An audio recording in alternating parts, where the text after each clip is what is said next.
တရားချစ်ခင်သူတော်စင်ပေါင်းတို့ခင်ဗျာဒီကဘာကြီးပေါ်မှာလူဘဝဆိုတာဘယ်လောက်တောင်ရခဲ့သလဲပြီးတော့ရလာတဲ့လူဘဝကြီးကိုရောကျွန်တော်တို့တကယ်ပဲတန်ဖိုးရှိရှိအသုံးချနိုင်ကြရဲ့လားဒီနေ့တင်ဆက်ပေးမယ့်တရားတော်ကတော့အကမဟာပန္နိတအာမောက္ခကျုပ်ဆရာတော်ဒေါက်တာအရှင်နန္ဒမန္တပြည်ဝင်သာဟောကြားတော်မူခဲ့တဲ့လူဖြစ်ကျိုးနှပ်ပါစေဆိုတဲ့တရားတော်ကိုကျွန်တော်ကပြန်လည်မျှဝေပေးမှာဖြစ်ပါတယ်ဆရာတော်ဘယ်လိုများလမ်းညွှန်ပြတာထားလဲဆိုတာဆက်လက်နားဆင်ကြည့်အောင်ပါဗျာကျွန်တော်တို့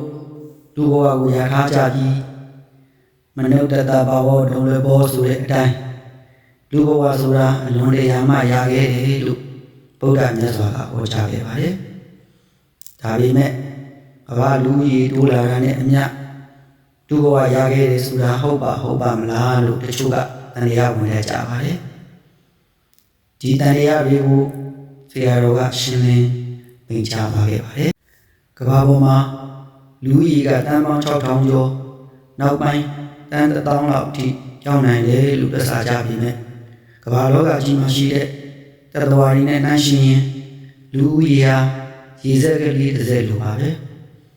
တတ္တဝါအများစုဟာအပေလေးပုံမှာအနေများကြပြီးလူဘဝဆိုတာခဏလေးအလေလာတယ်လို့ပါပဲကုသိုလ်ကောင်းမှုမှာ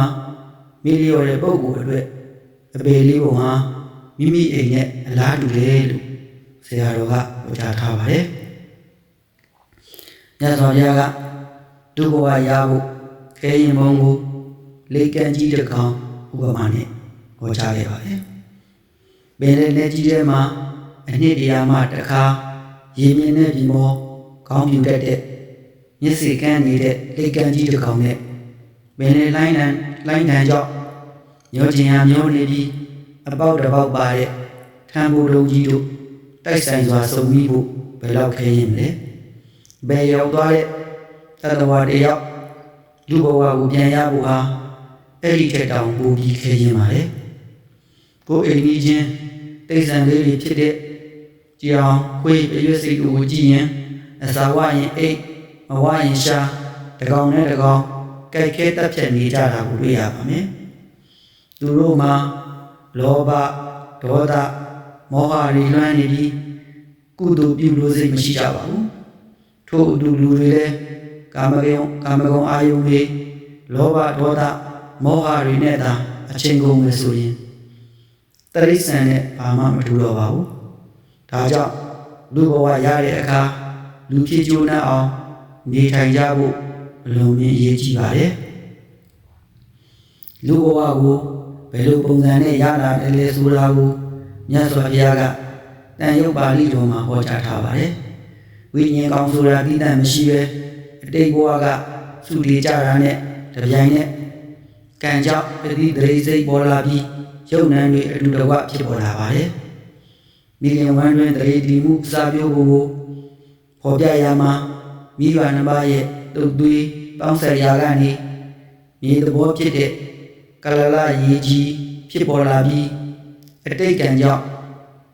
ကန္ဓပတရေလောင်းဝင်ရောက်လာခြင်းဖြစ်ပါတယ်မိုးကောင်းကင်ကနေမိုးပေါက်တွေကျလာသလိုမျိုးတည်ဆုံးနေတဲ့တဏ္ဍဝါတွေဟာတန်ပေါင်းများစွာရှိနေပြီးကံရဲ့စွမ်းအားအလျောက်မိခင်ဝမ်းထဲမှာပဲတရေတီကြရတာဖြစ်ပါတယ်ကလလရေကြီးကနေအမြုပ်ကနေတာတဲ့ထိုမှတစ်စစ်တုံးခဲဖြစ်လာပြီးရဲတက်တပတ်၄ပတ်မှာခေါင်းနဲ့ခြေထောက်ဆိုတဲ့အဖူ၅ခုထွက်ပေါ်လာကလူခန္ဓာကိုပြင်းလာခြင်းဖြစ်ပါတယ်ကလလအစင်မှာတင်တည်ဆုံးသွားရတဲ့တတ္တဝါတွေအများကြီးရှိသလိုခက်ခဲပင်ပန်းတဲ့အစဉ်စဉ်ကိုကြော်ဖြတ်ပြီးမှလူဘဝကိုရောက်လာကြတာဖြစ်ပါတယ်ဒီလိုအခက်အခဲပေါင်းများစွာနဲ့ရလာတဲ့လူဘဝမှာအမှတ်တမဲ့မနေပဲလူကြည်ကျိုးနှံ့အောင်နေထိုင်တတ်ဖို့လိုအပ်ပါတယ်လူဖြစ်ရကျိုးနှံ့ဖို့နံပါတ်1အရေးကြီးဆုံးခံယူချက်ကတော့ကမ္မတက္ကတာသမာဓိဋ္ဌိကိုလှုပ်တာကိုနဲ့တာဆိုင်နေကံတာလည်းကိုယ်ဝင်ဖြစ်တယ်ဆိုတဲ့မှန်ကန်တဲ့အမြင်ကိုရအောင်လုပ်ဖို့ပါပဲလူတယောက်ရဲ့ရုပ်လာတာမလာတာချမ်းသာတာဆင်းရဲတာတွေဟာ အတိတ်ကပြုလုပ်ခဲ့တဲ့ကံရဲ့ပုံရိပ်အမှတ်တစိတ်တွေပဲဖြစ်ပါတယ်စိတ်ဆိုးဒေါသထွက်တဲ့အခါမျက်နှာပျက်စီးအယုတ်ဆိုးသွားတယ်လို့ပါပဲလူဖြစ်ကြုံရဖို့အတွေးအပြောအလုပ်သုံးပါးကိုစနစ်တကျထိန်းသိမ်းရပါမယ်မနောဒုတရိုက်သုံးပါးသူများပစ္စည်းကိုလိုချင်တဲ့အတွေးအဖိတ်စာသူများကိုပစ္စည်းစေခြင်းတဲ့အတွေးဗျာပါဒကံကိုညှင်းပယ်တဲ့မှားယွင်းတဲ့အမြင်မိစ္ဆာဒိဋ္ဌိတို့ကိုမတွေးမိအောင်ရှောင်ရပါမယ်ဝစီဒုစရိုက်၄ပါးမုဒ္ဒဝါဒလိန်ပြောခြင်းပိတုနာဝါစာဂုံတိုက်ခြင်းပရုဒ္ဒဝါစာကြမ်းတမ်းစွာဆဲဆိုခြင်းတန်ဖက်ပလာပအကျိုးမဲ့စကားပြောခြင်းတို့ကိုရှောင်၍ချိုးတာမှန်ကန်သောစကားကိုဆိုရပါမယ်ကာယဒုစရိုက်၃ပါးပါဏာတိပါဒအသက်သက်ခြင်းအာဒိဏဒါနခိုးယူခြင်းကာမေတုမိစ္ဆာစာရမေထုံမှားယွင်းခြင်းတို့ကိုရှောင်ကျဉ်ရပါမယ်အခုဖော်ပြခဲ့တဲ့ကုသိုလ်ကမ္မပဋ္ဌာတရား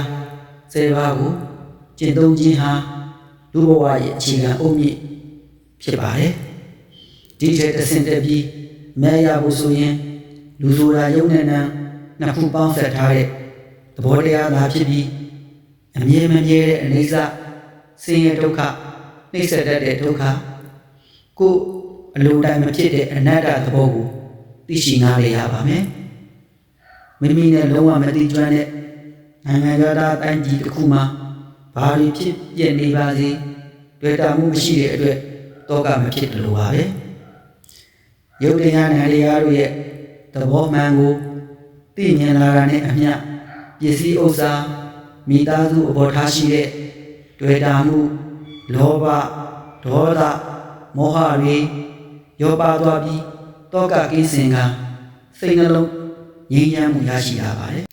ဝိပဿနာကျင့်စဉ်ကိုကျင့်သုံးလို့မေတ္တရားပုရိယရသွားပြီးဆိုမှသာတကယ်ကိုအပြည့်အဝလူဖြစ်ရကြုံတတ်ပြီလို့မှတ်ယူရမှာဖြစ်ပါတယ်ဒီနေ့ကျွန်တော်ပြန်လည်မျှဝေခဲ့တဲ့တရားတော်တွေကအဓိကအချက်တွေကိုပြန်လည်စဉ်းကျင်ကြည့်အောင်ညလေကံနဲ့ထံဖို့တို့ပမာတိုင်းဒုဘဝသည်အလွန်လျာမှရခဲ့လာပါတယ်ကံဤစွမ်းအားကြောင့်ခက်ခဲစွာဖြစ်ပေါ်လာသောလူခန္ဓာကိုတန်ဖိုးထားရပါမယ်ကိုပြုလုပ်သောကံသာလျှင်မိမိအမွေဖြစ်သည်ဟုခံယူရပါမယ်မနောဒုစရိုက်၃ပါးဝစီဒုစရိုက်၄ပါး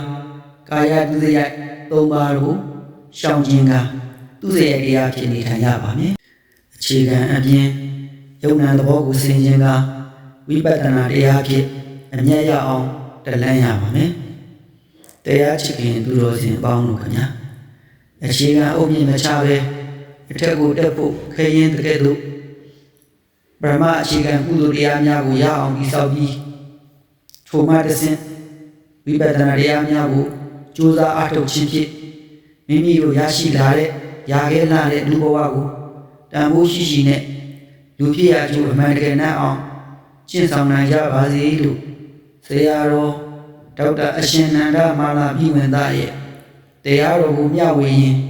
ဒီကုန်းချုပ်လိုက်ပါတယ်ခင်ဗျာအားလုံးကိုစိတ်နှပြကျမ်းမာချမ်းသာကြပါစေဒီကနေ့အဆက်ပေးခဲ့တဲ့လူဖြစ်ကြိုးနာပါစေဆိုတဲ့တရားဓမ္မအနှစ်ချုပ်ဗီဒီယိုလေးကိုသဘောကျတယ်ဆိုရင် like share နဲ့ subscribe ပြုလုပ်ပေးခဲ့ဖို့မမေ့ပါနဲ့ဦးနော်နောက်ထပ်လည်းဘဝအတွက်အသုံးဝင်မဲ့ဓမ္မအသိပညာပေးဗီဒီယိုကောင်းတွေကိုဆက်လက်တင်ဆက်ပေးသွားပါမယ်ကြည့်ရှုပေးခဲ့ကြသူဦးချင်းစီတိုင်းကိုယ်စိတ်နှစ်ပါးအေးချမ်းကြပါစေခင်ဗျာ